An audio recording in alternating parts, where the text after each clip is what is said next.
بھارت کی بولتی بند ہو گئی ہے اور اس نے جو یہ سارے اپنے پڑوسیوں کے ساتھ دادا گیری بنائی ہوئی تھی، پاکستان نے کل کی رات میں اس کو سائز میں کر دیا ہے۔ یہ بابری مسجد ہو، یہ سمجھوتا ایکسپریس ہو، یہ جعفر ایکسپریس ہو، اور جس طرح ہندوستان میں مسلمانوں کی زندگی کو اذیت بنایا جا رہا ہے، سکھوں کی زندگی کو اذیت بنایا جا رہا ہے، کرسچن کی زندگی کو اذیت بنایا جا رہا ہے۔ پاکستان ایک زندہ قوم ہے اور ہم پاکستان کے لیے، اسلام کے لیے زندہ ہیں اور اسی کے لیے مریں گے، اور فوج کے ساتھ ہیں پاکستان کے دفاع کے لیے۔ اور اس قوم کو اگر سرحد پر بھی جانا پڑا تو یہ اس کے لیے اعزاز ہوگا۔ ہمارے لیے اعزاز ہے کہ ہم مریں تو غازی ہیں، اگر ہم مریں تو شہید ہیں، اگر جئیں تو غازی ہیں۔ اللہ کرے کہ ہم یہ شہادت کا موقع ضائع نہ کریں اور پاکستان ساری دنیا کو بتائے کہ پاکستان میں 25 کروڑ ایک ایسی قوم بستی ہے جو اربوں کی آبادی کی ہندوستانی آبادی کو ایک ایسا سبق سکھا کے جائے گی کہ یہ نسل در نسل یاد رکھے گی۔ اور یہ جو سپر پاورز صلح کی باتیں کر رہے ہیں، یہ 3 دن لگے رہے اور یہ صلح کی بات نہ چل سکی۔ بالآخر رات کو پاکستان کی عظیم فضائیہ نے اپنا کام دکھایا اور دشمن کے دانت کھٹے کیے، اور مجھے امید ہے انشاءاللہ تعالی ساری پاکستان قوم کٹھی ہے، اور میری بھی دعا ہے کہ اللہ تعالیٰ مجھے بھی یہ شہادت کا موقع ضائع نہ ہونا دے۔ اگر ضرورت پڑی تو میں خود بارڈر پہ جاؤں گا، ضرورت پڑی تو میں خود سرحد میں اپنے کشمیری اور مسلمان بھائیوں کے شانہ بشانہ پاکستان کے لیے، اسلام کے لیے اور غریب عوام کے لیے جیوں گا اور مروں گا۔ ملک صاحب سے اب بات کرنے کی میں بات کر چکا ہوں پہلے ہی، بس ایک تو عرض یہ ہے کہ 17 مئی کی ڈیٹ ہو گئی ہے 9 مئی والے کیسز میں۔ دوسرا تو میں نے وہ فکرہ، مجھے مشہور زمانہ شیخ صاحب کا فکرہ یاد آتا ہے کہ انڈیا کے مندروں میں گھنٹیاں بجنا بند ہو جائیں گی، ان کی زمینیں فصلیں اگنا بند کر دیں گی، ان کی مائیں بچے جننا بند کر دیں گی۔ ہم ان کا وہ حال کریں گے اگر یہ جنگ جاری رہی تو انشاءاللہ تعالی۔ شیخ صاحب یہ بتائیے گا کہ جو رافیل طیارے کی پوجا چاٹ کر رہی تھی پوری ان کی جنتا اور ان کے منتری، اور جس طرح کے یہاں پہ رافیل کو گرایا گیا، اور اس سے پچھلے دنوں ہم نے دیکھا جس طرح 5 جیٹس گرائے گئے ہیں، کیا سمجھتے ہیں کہ کارکردگی کو؟ جب یہ 17 جے بن رہے تھے تو میں 2 دفعہ اس کو دیکھنے گیا تھا، اور میں شیون میں جہاں رافیل اور G20 بن رہے تھے میں نے 2 دفعہ اس کو وزٹ کیا تھا، کیونکہ میں بہت سارے دوسرے معاملات کو بھی دیکھ رہا تھا، اور ایک عظیم شخص ڈاکٹر قدیر جو ہے وہ میرا دوست ہی نہیں بھائی تھا، اور ہم نے اس وقت یہ J-17 بنائے اور اس کو ترقی دی، اور اتنی ترقی دی کہ آج رافیل جو ہے J-17 جیسے نئے جہاز کے آگے ہاتھ جوڑ کے کھڑا ہے۔ اور اگر پاکستان کو ضرورت پڑی تو پاکستان ثابت کرے گا کہ پاکستان ایک ایسی عظیم فضائیہ اور عظیم فوج رکھتا ہے جو پاکستان کے لیے جیتی ہے اور پاکستان کے لیے مرتی ہے۔ پے رول کے حوالے سے عمران خان کی رہائی کو لے کے اس ٹائم جو مدعا آگے ساری جیلوں کو کھول دینا چاہیے۔ اب کیا رکھا ہے؟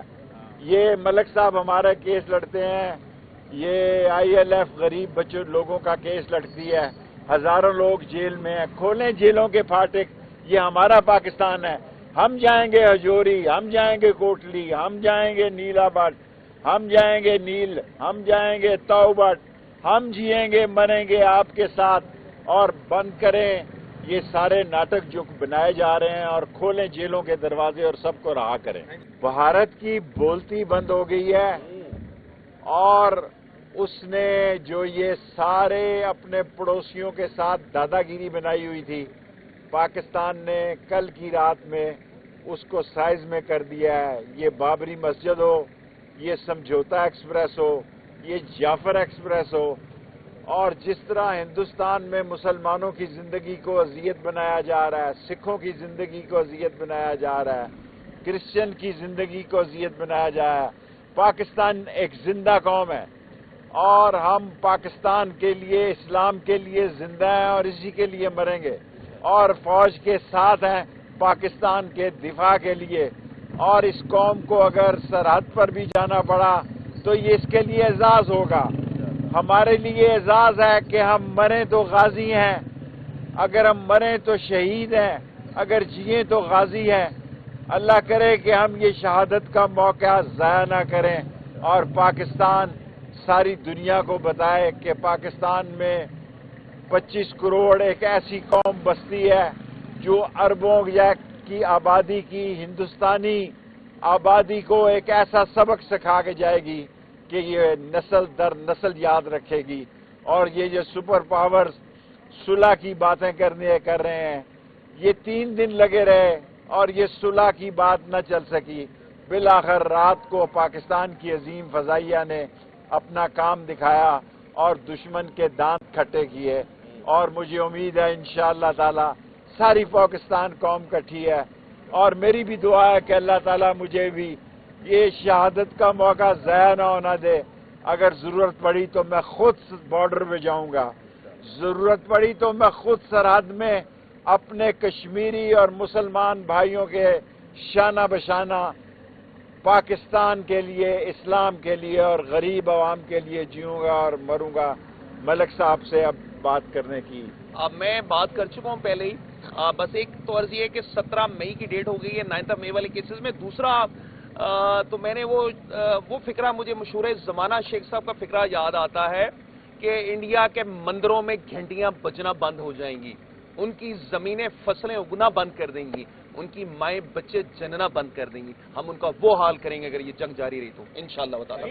شیخ صاحب یہ بتائیے گا کہ جو رافیل طیارے کی پوجا چاٹ کر رہی تھی پوری ان کی جنتا اور ان کے منتری، اور جس طرح کے یہاں پہ رافیل کو گرایا گیا اور اس سے پچھلے دنوں ہم نے دیکھا جس طرح 5 جیٹس گرائے گئے ہیں، کیا سمجھتے ہیں کہ کارکردگی کو؟ جب یہ 17 یہ بن رہے تھے تو میں 2 دفعہ اس کو دیکھنے گیا تھا، اور میں شیون میں جہاں رافیل اور G20 بن رہے تھے میں نے 2 دفعہ اس کو وزٹ کیا تھا، کیونکہ میں بہت سارے دوسرے معاملات کو بھی دیکھ رہا تھا. اور ایک عظیم شخص ڈاکٹر قدیر جو ہے وہ میرا دوست ہی نہیں بھائی تھا، اور ہم نے اس وقت یہ J-17 بنائے اور اس کو ترقی دی، اور اتنی ترقی دی کہ آج رافیل جو ہے J-17 جیسے نئے جہاز کے آگے ہاتھ جوڑ کے کھڑا ہے. اور اگر پاکستان کو ضرورت پڑی تو پاکستان ثابت کرے گا کہ پاکستان ایک ایسی عظیم فضائیہ اور عظیم فوج رکھتا ہے جو پاکستان کے لیے جیتی ہے اور پاکستان کے لیے مرتی ہے. پے رول کے حوالے سے عمران خان کی رہائی کو لے کے اس ٹائم جو مدعا آگے بڑھا، ساری جیلوں کو کھول دینا چاہیے. اب کیا رکھا ہے؟ یہ ملک صاحب ہمارا کیس لڑتے ہیں، یہ ILF غریب بچوں لوگوں کا کیس لڑتی ہے، ہزاروں لوگ جیل میں ہیں. کھولیں جیلوں کے پھاٹک، یہ ہمارا پاکستان ہے. ہم جائیں گے ہجوری، ہم جائیں گے کوٹلی، ہم جائیں گے نیل آباد، ہم جائیں گے نیل، ہم جائیں گے تاؤبٹ، ہم جیئیں گے مریں گے آپ کے ساتھ. اور بند کریں یہ سارے ناٹک جو بنائے جا رہے ہیں اور کھولیں جیلوں کے دروازے اور سب کو رہا کریں.